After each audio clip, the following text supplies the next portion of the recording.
It's Lil Baby. Welcome to episode 41 of Conversations with Chai. I'm your host, Ihram Chowdhury, aka Lil Baby Ram Ram. And today, first, I love when I get a return guest because I get to have like real conversations. I have Shubh Nanda joining me again. Hey. What's up? What's up? Nice to be here. Thank you for having me back. Yo, and I got my boy Zaib, comedian, all of that over here. Good to be here too. Yo, let's start here. Yo, I'm gonna give like a little PSA.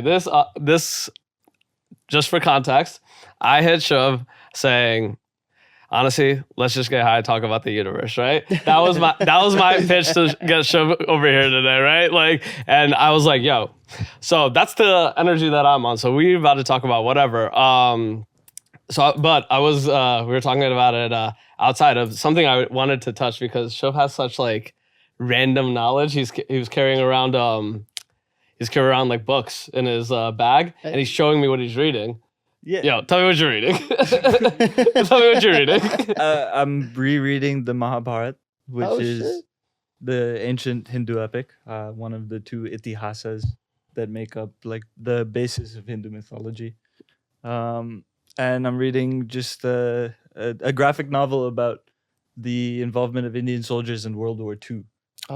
Specifically a battle in Italy, the battle for Italy. I was like, yo, it was such a stupid question, but I was like, I'm going to ask Shubh because Shubh would be the guy to know whether there was Indian soldiers during World War II and like their like exact roles in it. And Shubh gave me their exact roles on it where they died. I was like, oh, this is why Shubh is a token. I wouldn't say exact roles. It's vague. Everything I know is very vague. It's based on spending hours and hours on Wikipedia when I should be doing other things. I feel like that's like my basis level of like Greek mythology. Just Wikipedia, Percy Jackson. Dude, 100%. Yeah, I say, man, Wikipedia rabbit holes, dude, that shit will take you down. What's your worst rabbit hole? What's your best rabbit hole? Oh my God. I don't even know, dude. When I first heard Bob Lazar on Rogan, I think that's when I like absolutely like lost my mind. Oh, that was the UFO. I went down the entire Area 151 thing, and that led to like a lot of bullshit. Oh yeah, the alien stuff really goes crazy. I think for me it was probably like this Indians in World War II thing. Particular battalion too, right? That was crazy in India during World War II. Yeah, so World War II was fought essentially with the whole world. And that's why it's called World War II. That's such a fun. World War II is essentially fought with the world. It was. The whole world was involved in World War II because at this point Europe controlled the whole world. Yeah. And not much has changed, right? Like with the West and everything. Like when you talk about like real globalist stuff, right? Sure, we're in a Western hegemony, I guess. Yeah. But, we're a part of that over here. I mean, yeah. And if you look at the way the world played out after, like even some of the current conflicts, it's a lot of results of the outcome of World War II. Right? Like the way stuff is split up, the way we have it. So, and a reminder, we are 3 brown people speaking English in America. That is true. It's always crazy though, like to think about like one day you look up and you realize like, oh, there were consequences from things, right? Like we think that like, oh, all these like things that we like learned in history, like there was no like result that like reverberated throughout like generations. Like there always is. Like when we think about like even our own like individual lives, like if you had something in your family happen like generations ago, it probably affected you in some way. Yeah, we're seeing the effects of that all over the place. This like rise of populism, nationalism, everything that's happening in the world, the political extremism, the bipolarness, and yeah, it's there's a lot happening, and it's all the effects of basically the last 450,000 years or so of human development. I don't even know how long we've been here. Yeah. There's so many it's a blip theories. of time. Yeah. Do you guys find yourself sympathetic towards humanity, or do you look at it with anger? Like when I say that, it's like, you know what I'm saying? Like, because sometimes I'm all like, damn, like, why are we so fucked up?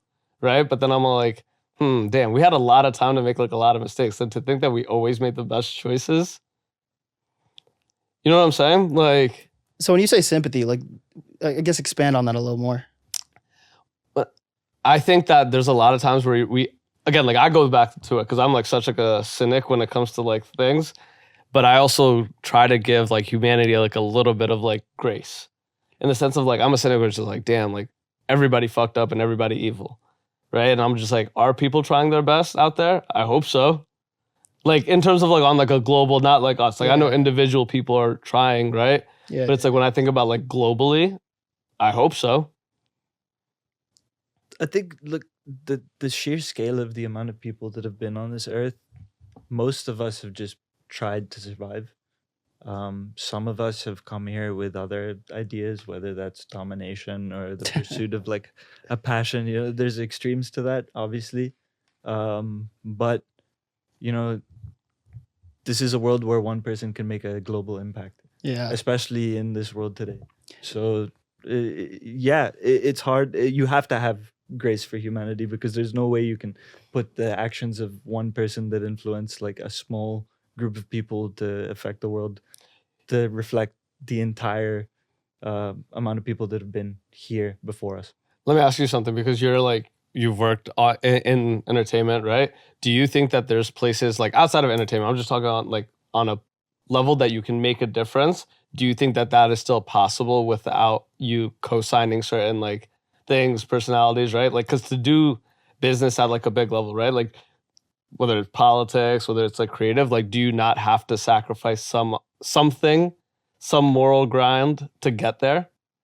Or is this me being cynical today because I'm cynical? I don't think you do, because I mean, I look back to my dad's story. He started working in India in the 90s, in like the late 80s and 90s, when economic liberalization first started out there. He was like 18 and he started working in the gold business, which was run by like a notorious mafia at that point, essentially.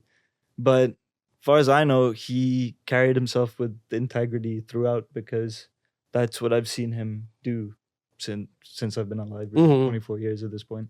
So I imagine he was doing that before me. And, you know, he came out of it pretty good. So I don't think you need to sacrifice your integrity in order to achieve what you want. I think it's important to uphold your integrity in order to achieve what you want. I mean, you've been a creative for a while. Have you had to sacrifice your integrity? No, but I think that's probably I feel like I could have, if I sacrificed my integrity, I could have moved this process along like a lot faster. Like you're saying I'm a creative, but I would say like, not that I don't want to put like a harsh tone on because I'm feeling negative. I don't want to say like I'm like a failed creative, but I'm saying I'm still trying to make it out, right? Like I'm a struggling creative, right? So in that sense, I'm like, yo, I wonder sometimes, right? Like had I like left integrity at the door, could I have made this faster? Like I could have easily played into like, I have no problems with it except for my integrity of like, I could have come up here. I always say I could come up here and just talk like a bunch of bullshit and I know it would go viral. Yeah. Like I know the things I would have to say. I know the buttons I would have to push. And I have opportunities like every pod episode to essentially do that. So why don't you? I just can't. Like I have like, again, like some of it is definitely like people around me, right? That like make sure that that hold me. That's what you need your people for. Because sometimes, you don't think like, you don't think I feel the pressure of like, like, let me just run this up real quick. Like I was telling y'all, like I lost a sponsor deal, right? Recently for this pod. I lost that deal. Shout out to Vishal and Parit though from Jungly. Because like even like I lost that deal and that was like my first time. I was like, this is a business. I have overhead. I'm keeping this shit afloat. I'm like, good. Contract ended. They had to do what they had to do. I got to do what I got to do. I'm always going to be appreciative of that. But now I'm back into, I got to pay for this shit. Okay, I got to pay for this shit. Do I not want to run this shit up? Because if I run this shit up, my life becomes exorbitantly easier. But it's like, I can't. Like, whatever reason, right? Like, I can't. It's like, ask yourselves, right? Like, I'm sure y'all have had times where you guys could leave integrity out the door and hit like a quick lick. You know what I'm saying? Yeah, I mean, comedy for sure, 100% of the time. Like, I mean, there was that whole thing with Hassan Minhaj recently too, right? Where it's like, did he make up those stories about his childhood? Like, is that leaving integrity at the door? I don't know. But yeah, no, for sure. I mean, in comedy, there's 1,000 different things you could do to just get up or get ahead. But I don't know, man. I think there's something to be earned in taking the high road and trying to like build those relationships, meet those people, and I don't know, doing it the right way. Let's ask ourselves, like, when you think, like, if I ask y'all, like, who do y'all think of, like, who comes to your head that plays, like, something at a high level that you think has just, like, I don't want to say lack of, I don't want to say, like, that doesn't have a gap. Or that doesn't have a gap in, like, some of the things that they've, like, done. Like, I think about, like, like, Jay Shetty got outed for something. Like, you know what I'm saying? Like, not saying, like, the gap is huge or anything like that, right? But just, like, has a gap. By gap, you mean like a Moral integrity, something morally ambiguous. so someone who doesn't in the world. Tom Hanks. You think so? Yeah, the Tom Hanks is Mr. America. Everyone loves Tom Hanks. I gotta do my research and find some Tom Hanks hate. Like I gotta figure out why people hate Tom Hanks. Which Tom is in the Church of Scientology? Is that Tom Cruise? Tom Tom Cruise. Tom yes. Cruise. Yeah, Okay, yeah. fuck that one. Tom Hanks is Forrest Gump. Oh yeah, that's right. Bro, Ron Tom Ford. Hanks is always gonna be Forrest Gump. I Like, watched You Got Mail on a flight this weekend, and I mean, Nora Ephron is the greatest filmmaker to ever exist. yo, you always come up here and say the craziest film takes. Like you just like last time was it Julia Roberts? As my boss says, I'm a prisoner of the moment. I what I see is what I like. Oh no, I get that too. Like sometimes I mean, like I'm with you. I'm a full prisoner of the moment. Like, bro, like the Kendrick Drake stuff came out, like the Kendrick disc came out, and I was like, yo, this might be the greatest diss track ever made, right? Yeah. And I'm like, damn, will I feel this way like 6 months from now, from a year from now, maybe? But Yeah. I'm like, or is it just prisoner of a moment? But that's the thing, that's we're so lucky to live in a time where everything's so accessible.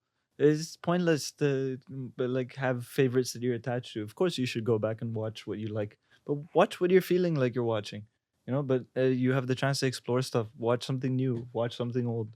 People have something such you would never see before. people have such like unique interest in that too, right? Like I'll like hear about like certain movies that people like are like, yo, this is like the movie, and I was like, damn, like I would never go to watch that movie. But I'm glad that you put me on. Like I watched Perfect Blue. You seen it? No, I haven't seen that. Anime horror film, right? And it's like my cousin's like really into that like genre, but I watched it and objectively, incredible fucking movie. Hey.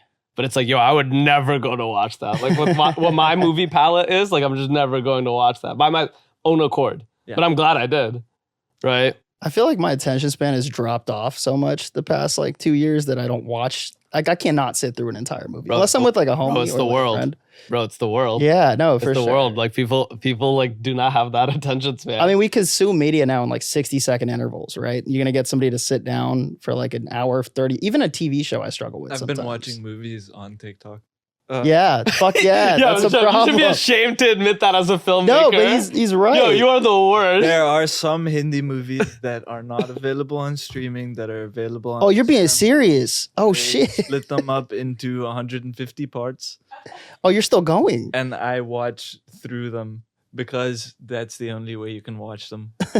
It's crazy. Like, is it like when you talk about like real media consumption and like TikTok having an influence over a generation? It's like people will ask me like, "Yo, like, have you seen like this?" And I'll just say yes because I've seen like enough of the season on Yeah. TikTok. Like people ask like, "Oh, have you seen Shameless?" But I know everything about Shameless lore because I've seen random episodes just on TikTok. That was me in Brooklyn Nine-Nine, dude. It's wild. Everything's just like right there. But these are all new forms of consumption. Like we have to adapt with the times. Obviously the best way of watching a movie is in the theaters. It's like there's no competition to that. Second best way is on a TV. Do you say that though It's, because like, the most beautiful screen you've ever seen. do you say that as somebody who just appreciates like film? Because I would say like the declining theater tickets Oh yeah. are probably telling you that that's not a I- largely held sentiment. For me, it's always going to be the perfect way of watching a movie. That's what movies are made for, especially at Yeah. that level. You have to like go to a theater to experience it. And, like whenever these guys say, "Oh yeah, watch it in IMAX, watch it in Dolby," do it. It's the best way of enjoying something. If when you get like cake or something, you want the best cake. I think that's like it's like such again like you're speaking as like a filmmaker when you're like the artist like you want them to consume it the way that you envisioned it in your head. Yeah. But unfortunately like people you don't get to control the way that people consume your art, right? No. Like I always say like somebody asked me this. They were like, "Yo, like why do you even do like a long form? Like the only numbers you're usually putting up are like through Instagram and stuff like that." And I'm like, "Yo, but that's what I want them to listen to. Yeah. I want them to sit for a fucking like hour and listen to our entire conversation. Like it's such a disservice to my art and like to y'all to try to clip y'all into 30 seconds into a minute and encapsulate an entire conversation. But it's like, yo, that's again, like you're saying, I have to because it's the game. But I look at this, bro. I do this shit for the sport. Like I love this game. Yeah. Like I want y'all to consume it at the highest level. I mean, you can create a product without diluting the original, right? Which is what I think you're doing, right? Yeah, no, for sure. But again, like it's just sad because like again, like the reality is that most numbers will always be done on my IGs and TikToks. Like the mass of people are not gonna sit through an hour and really like rock and see the art form, right? Like, Yeah, but you build that over time. It's just, like, I mean, look, one of the movies I've been watching on TikTok is the MS Dhoni biopic. MS Dhoni is the greatest Indian cricketer to live in my that I've ever seen play. I was too young for Sachin mostly, but Sachin's the most beautiful batsman I've ever seen. But anyway, there's a scene in that where a like a mentor tells Dhoni, when you're facing the ball, you never know what the bowler is gonna bowl. It could be a Yorker, but it could be a bouncer. It could be a full toss. It could be a half volley. But you know what shots you have to hit on each of these balls. The same way, life is just a series of balls that you're facing as a batsman, right? You never know what's gonna come, but you know how to face each of them because you've put in the preparation. nah, definitely. I think, but again, like I think that's where like the preparation part becomes like tough because like to do something like this where it's like so volatile. Like I always say, like this is like the highest risk like play that you could make, right? Like something like even comedy, right? Like as a like being a creative is like the highest variable fucking thing ever, right? Like you could be talented, right? Like you could be all of that, but there's definitely some variability to it. So in that, like it's like the preparation is kind of on the fly. Like I'm getting like weird opportunities. Like again, like it's like what you're saying. If I see that ball and I've seen it before, I know what to do with it. Yeah. But a lot of the balls that you get when you're on the edge of it, you've never seen in your life. Yeah, that's But a good now way to you've put it. seen it. Yeah, that's also. I mean, he's right. I know. Long term, it's like, yo, that this is why I love these conversations. I hate it. Like my guests always make me feel back the things that I know, right? Because that's what like I like realized. Like 'cause I was telling you again, I fucked up on like the Jungly deal, right? Like I really should have locked it up for an extended amount of time. Like did what I had to do, but now I can hopefully pick that up and when I get my next at bat. Oh, I know exactly what's happening. Yeah. It's just like, you know, in moment, am I going to get that next at bat? That's like the part where I'm like, I become a cynic and an asshole. You just have to keep standing there and face every ball as it comes. Just keep standing there. Just keep taking the at bats. That's the end of that analogy. I love the announcement. No, you're true. It's right though, man. Like it's an old expression, man, but like you have to face those hurdles. You have to fuck up. And that's the only way you can improve comedy too, right? Like, I mean, there's a ton of times where it'll be like, not a ton, but you know, you'll get like an impromptu show that you got to pull up to. Like I did a show recently where I was supposed to do a 5-minute set. The comic after me was running late and they asked me to extend it to 8 about 2 minutes before I went on stage, right? No one had ever asked me to do that before. Wait, extend what? Sorry. So like in comedy, you do this thing called a type 5. Right? Okay. Yeah, so extend it to 8. Got you. So they asked me a minute before I go on stage to extend it to 8, and you can't say no when it, like you want to get booked in a club again, like you're a yes man, right? So like I went on that stage having like 5 minutes of material in my head and tried to stretch it to 8. That was the most painful, like one of the most painful shows of my life. But like now the next time somebody asks me to stretch, I can do that, right? But like you're right, that shit. But it's not fun to learn. I think though it's like important, like. I get that, right? And I think the thing that I'm trying to do now at this stage is anticipate those. Yeah. Like is anticipate those, right? Is like before it comes up, like kind of like what you're saying, right? Like, yo, before I get in that spot, because some people I'm all like, yo, am I gonna get this at bat again? Like there's certain opportunities I'm all like, yo, am I gonna get this at bat again? And if I don't, I gotta make sure that I prep for it anyway, so that when it comes up, I'm just ready. Because I've always had that mentality. Because as like a creative, like that's how I've like moved around, right? Like I just on the edge, I'll figure it out as I go. But now I'm just like, yo, I want the prep work here, so when it gets asked, I still knock it out of the park. Yeah, preparation meeting opportunity, man. Like that's ideally the way you should get there. At least for me, it's hard to stay motivated in like those lulls where like you're kind of doing the same thing over and over again, and then like that kind of screws me over because if the opportunity pops up, I've been in a lull, right? Like I haven't been prepping like the way probably you have. I would say, but I would say that that's like a learning portion of it too, right? I like realize that I can't control this. Again, I'm like figuring this out like live with you. Yeah. I can't control my energy, like in terms of like, oh, like this is a lull, right? In terms of like numbers.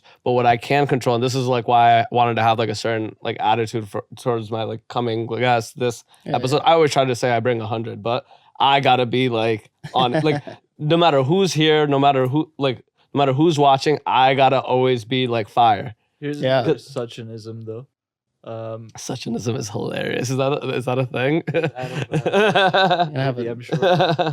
But perfect practice makes perfect, right? Not just practice. Mhm. So in the preparation that you're doing, it's important to see what you're doing well, what you're not doing well, where you can improve on what you're not doing well, and constantly be making these little tweaks, so that you can like react to the minute details that are sort of happening to you when you put your product out. Um, Yeah. what's your process when it comes to like building the pod at this point? Like where are you seeing the next moves for you coming? What are the tweaks that you want to make? Tweaks, I would say, I'm like right now, I'm like I was saying before, like I'm so much more focused on like my tweaks, like my performance. I told my family earlier, I was like, I want to work on using the word like Hmm. in my Like use Right. it less. yeah, I want to use it less. Yeah. Because I again like this platform is like very like casual. It's like very authentic to who I am and the conversations that I'm having. But I'm watching my game tape and I'm like, oh, I'm taking away a lot from the points because of this filler word. Like kind of what they've always said, but it's like, oh, I think I'm getting this point across, right? And I am, Yeah. but it's definitely still taking away. So that's like my main focus. Like I'm like really trying to tweak myself as a host. How does it feel when you go back and watch those tapes, dude? Because I feel like watching tapes of yourself performing as a creative can either be like the most gut wrenching or like the most. You gotta go fun through it. thing. Yeah, you have to, right? Because if you think that, here's the thing, you are your harshest critic, but if you think that you ass, right, somebody else is out there is going to think that you ass. 100%. Right? Like, honestly, like, because again, I am my harshest critic. Like, my friends will never tell me, but I know. I'm like, if I was amazing, y'all would have no choice. If I was what I wanted to be as a presenter, y'all would have no choice but to tune in every fucking episode. But that's what you strive for, right? Yeah. But again, like that's where the criticism, you have to watch game tape, right? Yeah. Again, what you're saying, have to have a defined practice. So I guess what motivates you more though? Is it like watching a bad tape back or like watching a good tape? I don't even look at that as a motivation. I feel like that I just do that. Like that's my Kobe, that's my session, that's my game tape. I would just Yeah. have to watch it back. But I still feel like you can draw motivation from it when you're watching it back, right? Like certain ones probably elicit a response that others don't. I feel like the motivation is the lull in itself. Yeah. The motivation is the lull in itself, right? Like I think I'm figuring this out like live with you guys, right? No, I mean, I think that I'm now wondering, because I used to love and enjoy a lot of my episodes for like watching myself back. And recently I feel like I haven't. And that is now pissing me off. like you haven't been enjoying watching yourself. Yeah. Usually I have Because- no problem, right? Like most of us, but like I think recently I felt like, yo, I haven't like fired, right? And I think that's like the tough part, right? Like again, like again, like do I think I'm good? Sure, right? But that to truly fire at the level that I want to fire at, work. I feel like your bar might probably be higher now too, right? Like for me, when I first started comedy and I was looking at those original tapes, those felt great, right? And now if I watch a tape, I'm not holding myself to that standard that I started with, right? That's also that's good perspective as well. I like that. That's a more positive approach than the way that was going in my head. I mean, that's how I try to do most things in life, man. Just frame it positive. Positive. Because that No, shit's gonna good. the world sucks, man. Shit's gonna kick you, right? Yeah. Like you gotta keep yourself up. You can't be results oriented. It's just process. Yeah, it's the process. Yeah. It's crazy. We had the same conversation months back when you were first on. Do you see how much of a struggle this is?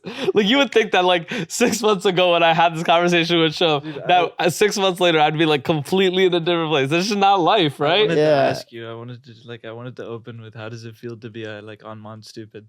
Huh? How does it feel to be off Mount Stupid? Oh, you did say that. Yo, what a good callback. He told me about, say the analogy again. The whole Dunning-Kruger effect. is Yes. Like Oh, I know this. Yeah. it's just process. It's crazy. Like this is why I like again, this is another reason I watch back film tape, right? For these conversations. Like people think that these conversations are for them, right? Realistically, Yeah. these conversations are for me. Like y'all just end up watching it. Like I love you know what I'm saying? Like I love that. Because it is a bunch of other me's that probably feel the same way. Yeah. Because like he told me that Mount Stupid thing like months ago, and that's literally how I feel. Because 3 months ago, I thought I was the hottest shit in the world. Yeah. Again, right? I was like, yo, I figured it out. Like I'm out of here. And then now I'm back to holy fuck, I'm a read. like I'm an idiot. Like It's funny, man. I'm reading Kevin Hart's biography right now, and he has like the exact same moments you have. Like he has moments where he thinks he's made it, like things are gonna go positively from now on, and then like a week later something happens. Like he got an SNL audition and he thought he was gonna nail it, went in, didn't get it, back to square one, right? And then he got Montreal Just for Laughs, like that's like the comedy festival that breaks comedians. Went bankrupt this year actually, but yeah, after like 40 years, I think. But yeah, anyways, point being, man, like that shit is always gonna knock you down, bro. You just gotta. Everybody it's all a process. Yo, did you catch Kevin Hart's Mark Twain induction? Oh I yeah, haven't seen it yet. No. he also hosted that Tom Brady roast too. Yeah. Bro. That was fantastic. You know what I was thinking watching that? I was like, damn, Kevin Hart. Like I know like people like to shit on him from like a comedy perspective and all of that, right? But man, for Kevin Hart, for like he got their version of a Lifetime Achievement Award while fully active. Yeah. Like Dave got it when like, you know, Dave comes up once a year, but like Kevin Hart is still working. Yeah, dude. I know they talked about it a little bit on the award, but like when I'm reading his biography, that shit is insane, dude. Like he quit his job. He was a Nike sales rep, quit his job, and his only income was like an amateur night at a comedy club in Philly where he won $50 a night once a week. And like he quit knowing that was his only income. And then the day he quit, they stopped that competition. So he had no income. And he was like stuck in Philly. There was a guy in the Philadelphia Comedy Club, picked him up, put him under his wing, and started teaching him stuff. And then eventually he just started driving a working comic to New York every single day. And he wasn't even performing. He was just like driving that guy. It was him and his friend. His friend quit, so Kevin had to find a car and drive that car out there, right? And like he wasn't performing, but it was just the grind. It's like I'm always amazed and yet not amazed at those types of stories because I'm like, damn, all of everybody's stories that's doing this is probably going to sound like that if they achieve like X, Y, and Z, right? Yeah. Because it's like, yo, like anybody, right? It's like, damn, imagine Zaib makes it, right? Not imagine, Zaib makes it, right? They're going to be like, damn, Zaib had a corporate job, had to work every night after his thing to go to fucking comedy things. Yo, like, Shubh had to like live in New York against his wishes to direct movies, like and work, and you know what I'm saying? I mean, that's how it happens. Sound though. crazy. Yeah, like I mean, it's now, especially in the New York comedy scene. Once you've been in it for a while, like the people that broke out recently are not that far removed from you. Like there was this, I forget the name of this comic, but like she had you guys seen the Don't Tell comedy reels? You probably, yeah. So she had one that went viral, and then now she's touring the country, right? Like that's all it takes is like that one thing to click. You had Omar on recently too, right? Like DJ O Fresh. Yeah. Yeah. That's my homie. We went to college together. It's so crazy because like the week before he blew up, we were sitting down looking at CapCut and like we were talking about ways to go viral, like things that need to happen, and then it happened, right? And like it's like the dudes you be coming up with, and then it just one day they're there. I think it's tough. Like I look at all of those people and like all of those people who have accomplished those things as like kind of like, hey, like those are like my peers, but they've like made it in their thing, right? Like we talk about this all the time, like to the position where like you can do your thing full time as a creative. Like I like look at those people and I'm all like, damn, like that's I think like the bar that I would love to try and get to. Like that's where like the inspiration part of it like comes from. Like you asked like, yo, what was inspiring? Like watching film tape? Nah, like that part. Cause I'm like, I love doing this. Yeah. But I don't want to like struggle to do it. You know, so you get inspired by the end result, like what could be. No, I get inspired of the fact that I get to do this and I want to continuously do this. I don't want to ever not be able to do this. Because like money and realities and all of that. Like I always want to be able to do this. Yeah. Like I want to show up, like I want to continue to do this. Like that's like that for me is the high. Like if it was like the money and like whatever, bro, I would have done a billion other things. Like honestly, there's so much easier ways to make money. Like so much. Like this is like the game. Yeah. Huh? Love of the game. Love of the game. Yeah. Right. Like but it sucks again. Like we live in a reality where like the money obviously matters. Like I hate when people are saying like, yo, it doesn't matter. No, it does matter. Unless you come from like generational wealth, that shit matters, dude. You got to pay rent at the end of the day. Not even like pay rent. Like we were talking about it earlier. When you have like creative ambitions, like you want to keep up in this too a little bit. Yeah. I want to keep investing in my art form. I want to make this bigger. Like you give me a bag, I'm not just like, oh, like I'm gonna go buy like a Prada bag or whatever the fuck, right? So what does investing in this look like for you, like as a host? I'm kind of curious. Like investing in what? Yeah, well, across the board, right? Like investing in your craft, investing in like probably like equipment, stuff you need. Like actually, no, fuck that. Like specifically to you, if you're investing in yourself to get better, what does that mean? Investing in myself to get better, I think, is just consistently being able to do this. Like, that's where we are as like a business, right? It's like, I want to just be able to continue to do this, right? Like the opportunities and things that I want to touch, I know I'm not even ready for. Yeah. Like we talked about, like the word like and things like that. Another one.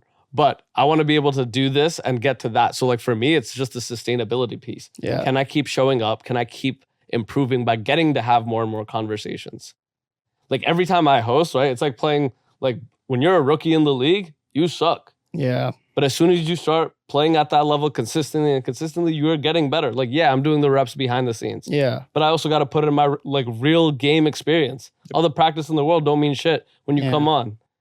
But sometimes when you come on, not you, this is not you, but like sometimes when you have the opportunity to come on, like you will fuck up, right? And it's like, how do you bounce back from that? The reason I'm saying that though is like, I think my biggest bomb ever, or one of my few like actual bombs at a show was when I had most of my friends in the audience, which is like like, you know what I mean? Like you finally get them to come to a show, you perform, it doesn't go the way you want.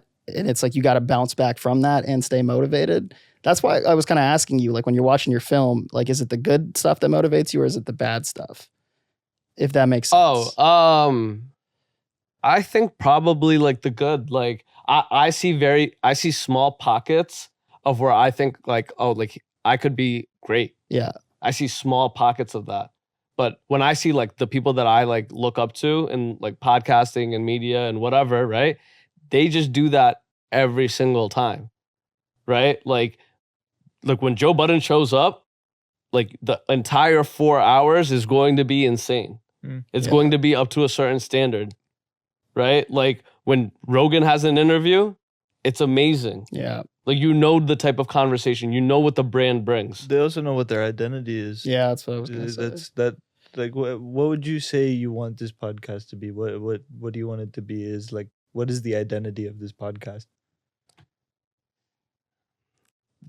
That's interesting. I think that's the first time somebody's asked that. I think the identity of this podcast is essentially to push us. Like, it's this journey. Like, that's a very, like, I think it's like me going through this journey like live. The reason people think I just like enjoy like talking about like the business, like, nah, like I'm so transparent. Like, I didn't have to come up here and say that I lost a deal. Yeah. Right. Mm-hmm. But I want everybody to know, right? Like, I want you to know who's doing comedy and still working at it. Like, I want everybody to know, like, yo, I'm struggling too, just like y'all. This shit's tough. Like, I'm in the boat with just y'all.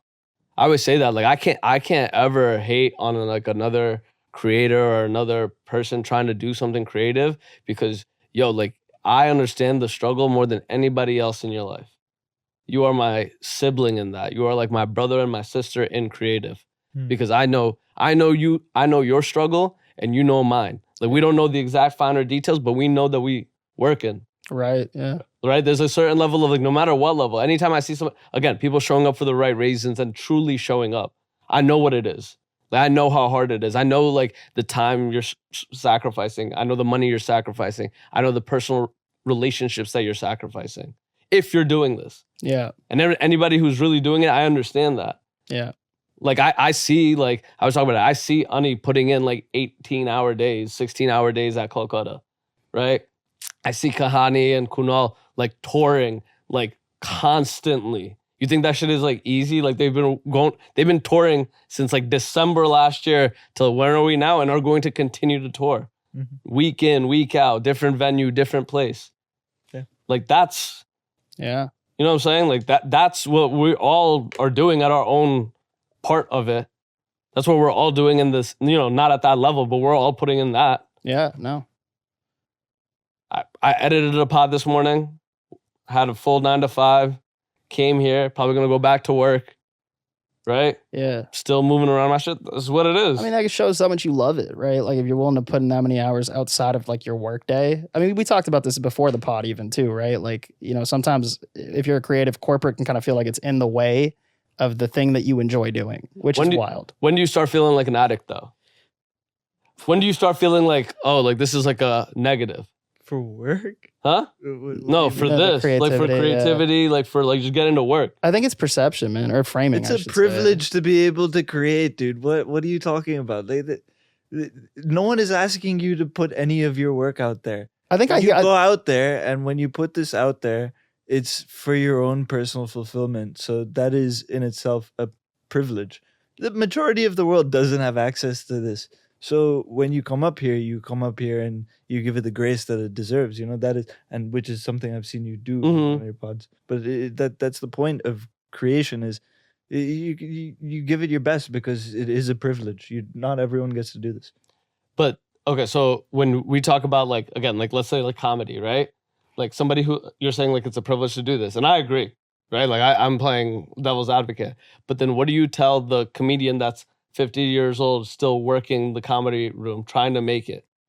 Probably, like sacrificing something in their life. You gotta love it. You have to love it. Like you can't. I mean, sorry. Go ahead. Those are your question. I mean, if you're still doing it, then you love it, right? Or hopefully. Yeah, no, for sure. I do. I understand. Like What do you tell the gambler though? That's still like, yo, he's doing it on his last dollar. It's But like, yo, you love it though. Gambling isn't creation. Gambling is destruction. it's the creation and net worth if you win, bro. I'll take it. So when you say creation, that's interesting. You think, sorry, say that again. Gambling is destruction, not. It's not creation. It's destruction. You look at creation as like a contribution to the. No, it's not even a contribution. Gambling is. No. I'm talking about creative. Creative is yes. It's you come out and you're producing something, right? You're making something out of nothing. I'm sure this is what you feel like when you come up with a joke whenever you're in like the shower, because that's Literally when all the best 90% of the jokes. Yeah, There you in the go. shower. So when you're in that space, when you're in that zone or whatever, it's a moment of magic. It's a connection with the divine or whatever. It's also annoying as hell because you I gotta like like that. run across your room in a towel trying to like write a joke down. Like that shit's rough, bro. But yeah. Everything's foggy. Do you ever write it in the mirror? No, I have whiteboards actually up in my room Oh, that that's are so just for joke logs. So it's like as I come up with jokes, they go on the board, and then whenever I have like I'm going to a mic, I pull out the notepad and I start transcribing them again to kind of build them and flush them out. Oh, that's really cool. Yeah. It's always interesting to hear a process. Yeah, I mean, Yeah. the creative process, especially in comedy, is never going to be the same, right? That's the first thing I learned. I mean, there's people that can sit down and write for hours. There's people that walk around the city, have a notepad in their phone. There's people like me with a whiteboard. Nothing is right. Nothing is wrong. There is, right?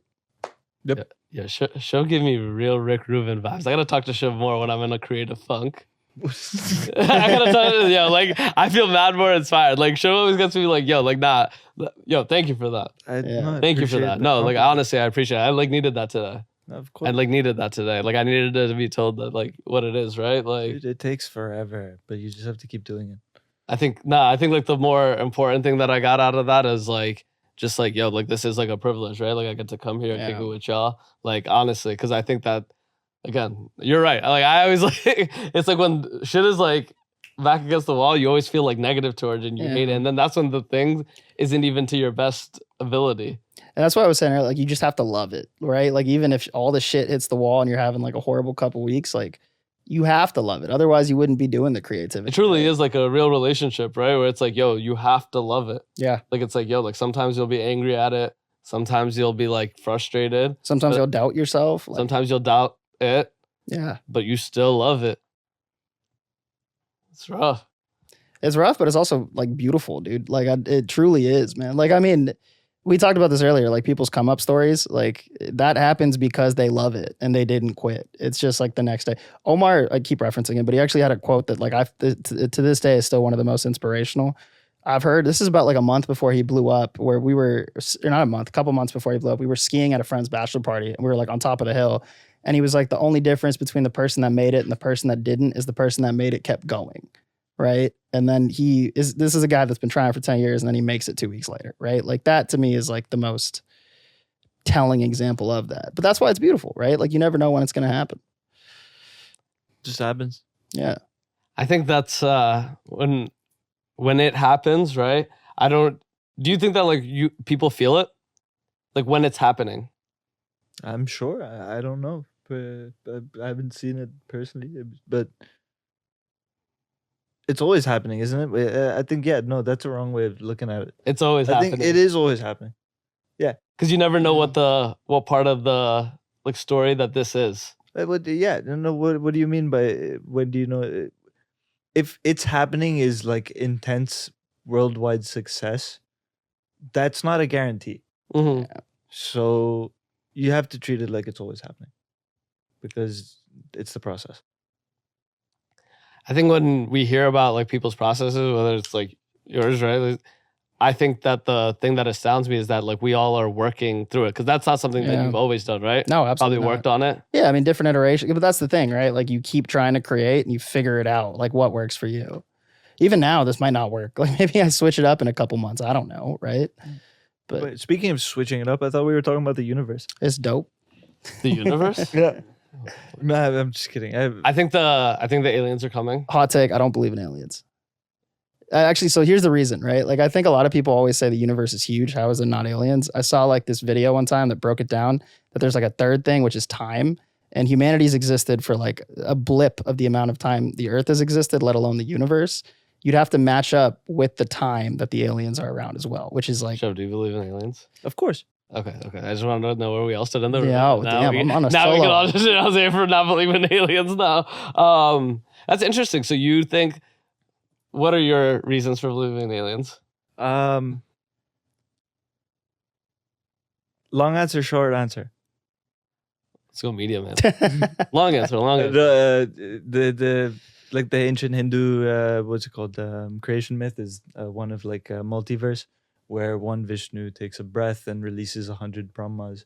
One Vishnu is really a multiverse, and 100 Brahmas are individual universes, and we live within one Brahma, which is our universe, which, you know, is like a cosmic scale of time. But when you take that size into perspective, yeah, of course there's other life. Like there's no way we're the only people around. Or it's so huge. I think like there's a chance that there is or was other life around, but the chance that it's currently existing at the exact moment we're around just seems so minuscule. Like I have no doubt that it will exist or it has existed, but I don't know. It just seems crazy. It's interesting. I think that there's so much like now physical proofs, right? In terms of like people say things like, Yeah. whatever, right? People saying things, but then there's also so much like historical and religious proof.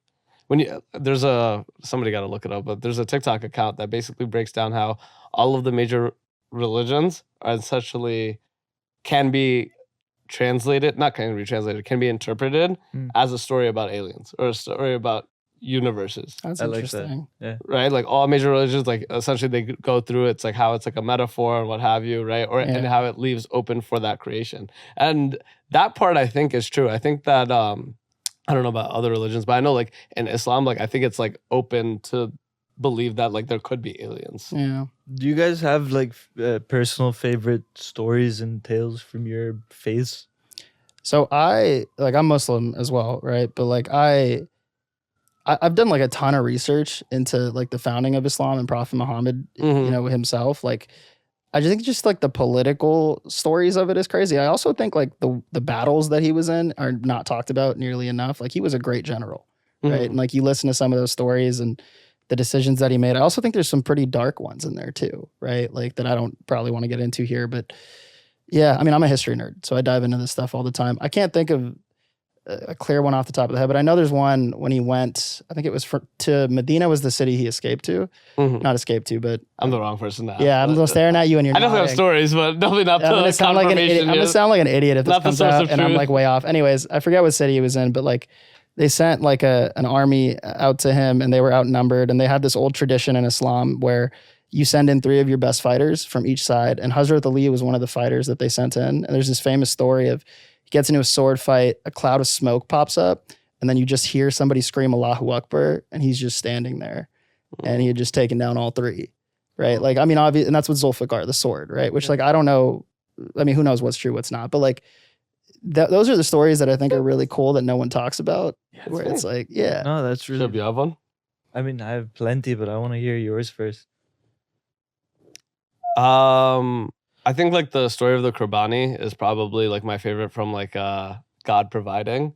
The story essentially goes, it's Abraham essentially, Prophet Abraham went to, you know, God told him, hey, sacrifice your child, right? And because God requested it, he was going to do it, right? Yeah. But then in the last moment, God shows him a goat, a lamb, right? or he transfers the body, I think. No.